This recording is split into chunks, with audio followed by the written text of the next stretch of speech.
Merong floppy infant siya, actually. Kung sinabi natin floppy infant, yun yung hypotonia or malambot talaga siya. So, usually, pag may hypotonia, ito yung makikita mo. No? So, floppy baby, usually yung pagpanganak pa lang, malambot na talaga sila. Pag sinabing malambot, na hindi necessarily na hindi niya nagagalaw yung kamay, yung daliri, yung mga toes niya. Pwede pa rin niyang magalaw, pero malambot. No? Tapos yung iba din, parang may head controls na problem, so malambot yung ulo. No? So sa kanya kasi, dapat by 3 months, maganda na ang control ng leeg mo. So kapag tinayo si baby, dapat steady siya. Steady yun kasi pag may pinapakita ka sa kanya, pinapahabol ka sa kanya, natatrack niya na dapat. No? So dapat steady na yun. So hindi siya dapat na ganun. Tapos minsan, pag pinapahiga, yung naka-flat lang siya, parang minsan frog leg yung position. Tapos yung ginawa ko kanina, di ba yung gano'n? Ginawahan ko siya. Parang nahuhulog siya. So yun yung tinatawag na vertical suspension test. Tapos yung pinakon ko siya, pinakulog ko siya, inverted U talaga siya. So technically, dapat ang edad dapat na tataas niya ng... Okay, so ito yung mga nakita natin sa kanya.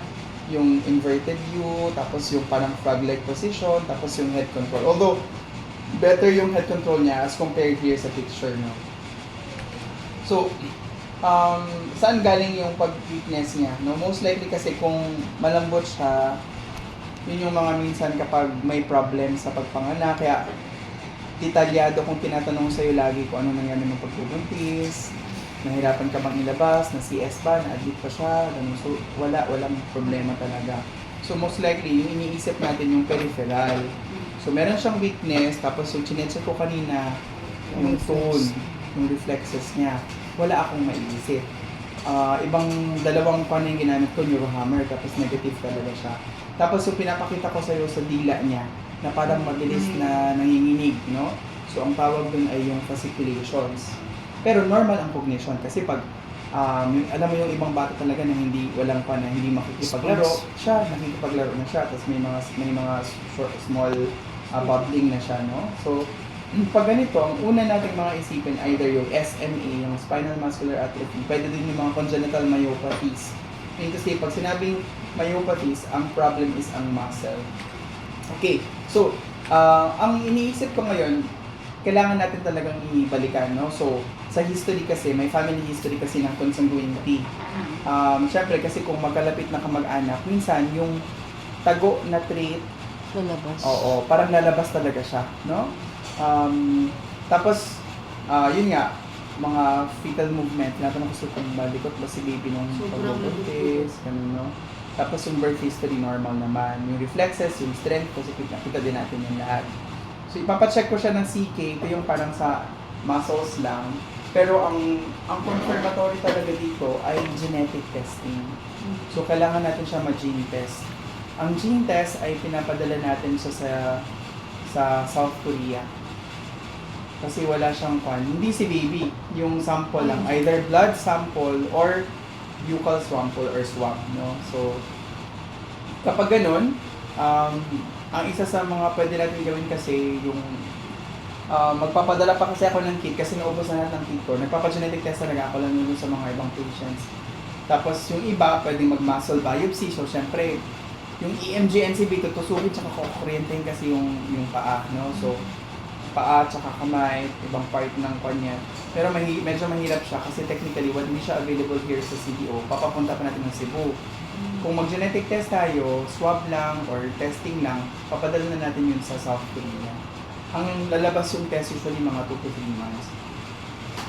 Pero ito yung mga iba pang problema natin, no? So, technically, pag sinabi mong SMA or spinal muscular atrophy, autosomal recessive siya. Meaning to say, lumalabas siya dun sa structure nito, no? So, parang ganito siya. Kunwari, may possibility na carrier si mommy or si daddy. Pag sinabing carrier, you do not manifest the disease, pero meron kang genes, nadala mo yung isang kalahati na genes na merong abnormality doon sa SMN genes niya. So, sa sample scenario lang, like si mother, merong isang carry, si father may isang carry, 50% no, ng pasyente mo, may carrier din sila. Pero 25% sa magiging anak mo, lalaki, whether lalaki or babae, pwede siya magkaroon ng SMA. Pero 25% din na wala talagang possible na sakit or dala na carrier din yung anak. Pero for example, ito either si mommy or si daddy, isa ang carrier sa inyo. No, so pag isang carrier, actually parang dapat mga 2 out of 4 chances lang na hindi walang dala, pero 2 out of 4 chances din na may dala. So technically talaga, may possibility na both of you carry, no, yung recessive na genes. Kasi bakit lumabas yung isa out of 4 to 25%? Dok, pwede ako mag-interrupt. Mm-mm. Kasi ako yung nanay. Mm-mm. Yung asawa ko, first cousin ko rin. Mm-mm. Yung tatay nito, pamangkin namin. Kaming mag-asawa mismo, pamangkin namin yung tatay niya. Kasi yung lolo niya ang first cousin din namin. Mm-mm. So parang masyadong ano. Yes, Tapos yung lolo nito, oo. yung lolo nito Pwede na, kasi like for example yung parang sala Opo. lang po ganun. Yung- Kaya siya lumalabas. yung lolo nito, Doc, na first cousin naming mag-asawa, ang asawa din niya is first cousin niya. Oo. May possibility. Pero kasi yung mga pasyente ko din ng SMA, may chances din na ang tawag ay de novo. Pag sinabing de novo, parang nagkataon lang talaga sa genes niya. May ganun din akong pasyente actually. No, so madalas sila de novo yung presentation. Parang there's no way lang talaga na ma-test natin kasi kung mag-test din kayong dalawa, kung ano yung positive kay baby, medyo mamamahal yung test. Baka aabot siya ng $750 or $1,000 kung kasama kayong dalawa. Kasi syempre, practicality wise, no? Kasi alam ko, syempre, hindi naman natin goal na isa lang yung anak, no? So may possibility talaga na pwedeng masundan si Zaraya. So ang tanong din kasi ninyo siguro, may chances ba, no? Pero ito, presumptive test pa lang natin to. Base pa lang sa nakita ko sa clinical symptoms niya. Kaya kailangan natin ng confirmatory. So siguro yung nitty-gritty ng ano talaga yung test. Pwede kasi mag-iba kasi yung mga congenital myopathies, meaning kasi problem talaga sa muscles niya. Iba-iba din kasi ang inheritance nun. May autosomal dominant, may X-linked recessive, so iba-iba din. So yun later on natin diniscuss. Yung mas hinala ko lang kasi ngayon, base sa mga nakita ko na sa sintomas niya, yung SMA, no? Pag sinabi kasi nating SMA, parang ganito siya. Meron tayong tinatawag na genes na SMN, Survival Motor Neuron na yan siya. Meron, ang ginagawa niya, parang lagi siyang gumagawa ng mga byproducts o yung mga kailangan ng materials para masustain yung nerve, no? Sa spinal cord natin, may tinatawag tayong anterior horn at saka posterior horn. So usually pag sinabing anterior horns, dyan yung connection, may nerves dyan na papunta dun sa muscles para nagagalaw ng muscles. Ngayon, kung wala yung SMN, mean to say, hindi nakakapag-produce ng mga raw materials para ma-keep yung nerve na buhay at live na gumagana. So, minsan namamatay ng kusa yung nerve.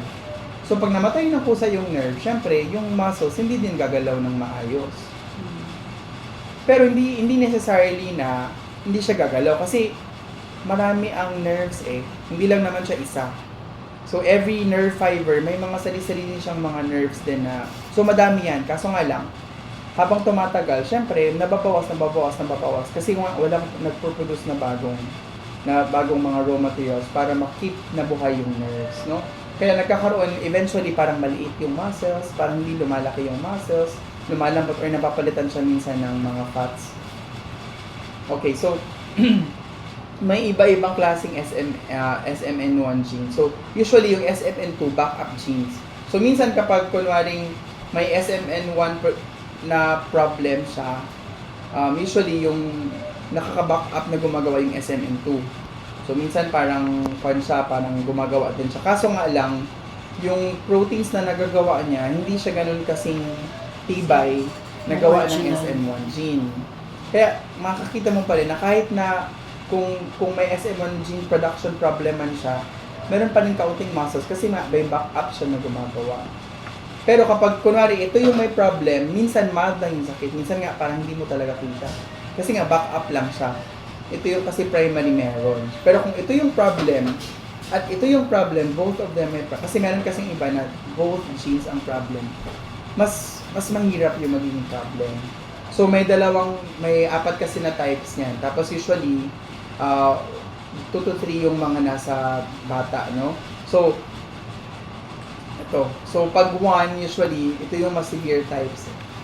Around 60% sa kanila na mga pasyente. So usually nakikita mo na agad yung sintomas nila before 1 year old. Pag type 2, yung sa lower limbs lang, no? So mas problema yung lower limbs than the upper limbs. So minsan natatayo nila yung sarili nila. Pag sinabi nating type 3, parang yun yung mga mild, nakakaupo pa rin sila. Tapos yung type 4, later na nakikita, older na siya, no? So yung bigla na lang na nababawasan yung paglalakad o nahirapan maglakad yung tao. So ito yung mga gusto natin, no? So nakita natin dito na symmetric proximal at saka pero mas mataas yung proximal. Yung sa kanya kasi mas lower extremities eh. So may possibility na pwede siyang type 2 pero pwede rin siyang type 1. So ito yung mga titingnan natin yung sabi ko sa'yo na parang bell shape. Bell shape yung chest niya, tapos yung fasciculation, pero normal ang cognition. So important na makakuha natin siya agad, no?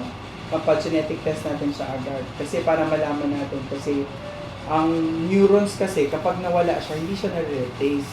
Hindi siya tulad ng balat na kapag nasira, pwedeng palitan. Pero pag sinabing neurons, pag na-damage, hindi na siya mapapalitan. So kung ano yung naiwan doon, yun na lang yung no? Actually ngayon, may mga available talaga na gamot. Pero unfortunately, hindi siya available sa Philippines. Kasi yung isang gamot, like meron kasi isang available na gamot na oral. Nung pumunta ako ng Taiwan saka ng India, may mga pasyente na available na rin. Kaso yung gamot, yung Ristiflam yung pangalan, abutin siya ng, pinumpute ko siya ng mga around 800,000 per month. Ganun kamahal yung gamot niya. Anong prognosis pag merong ganun? Pag makagamot? Pag nabigay mo siya ng gamot, kasi depende kasi sa type ng panin, depende sa type ng mutation, no? So may mga medications na kapag early siya na-detect, so actually ang isa sa mga magagaling sa SMA na nakita mo talaga na early on pa, meron tas ba silang tinatawag na prenatal na screening. So for example, sa family, meron nang na-identify na isang bata. So yung isang pag nanganak na ulit yung mommy, nasa tiyan pa lang, chinecheck na. Oh, so yung gano'n nga. Tapos, yung ibang mga centers, meron silang newborn screening na kasama. So nakakasama yung SMA sa newborn screening. Ang point kasi ngayon, ang titignan natin dyan, syempre kapag pinanganak yung next, so yung tanong na naman kung ano ba yung chance. Sa Australia kasi, ang nagagawa nila, earlier on pa lang, nagbibigay na sila ng mga gamot. So pag nabigay yung gamot actually, nakakapaglakad sila. Kasi meron kasing time na magiging na lang sila parang independent, kailangan silang naka-wheelchair, kailangan silang tulungan na huminga. So yung mga ganun. So, ang medyo mahirap lang kasi i-discuss fully yun kasi parang tatakutin kita for no apparent, what if negative yung test? What if ang lumabas yung congenital myopathy? So, I think it would be best for us to discuss further kung meron ng genetic test. Kasi I don't want to give unnecessary na yung mga pandem parang pangamba. Kasi what if ako yung mali, no? So, pero yun yung workup natin sa ngayon. Kailangan natin siyang malaman kung is it SMA or baka mamaya ibang klase like yung mga congenital myopathies. Siyempre, pag mga congenital myopathies, iba din yung approach ng treatment. Kasi kung myopathies, muscles yung problem. Yung muscles kasi, at least na-regenerate yung muscles. Pero pag nerves kasi, yun yung hindi. So, more on the SMA, Yun yung iniisip ko ngayon. Kaya kailangan natin yung genetic test. Magkano po yung genetic test? Yung genetic test ay $350. So, mga more or less, mga 20,000 siya. Kailan pwede siya?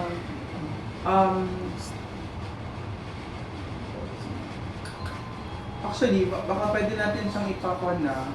Ang problem lang ay dapat DBS card na raw daw. Di ba kasi expired na kasi ang patong swab. Mag-expired na siya.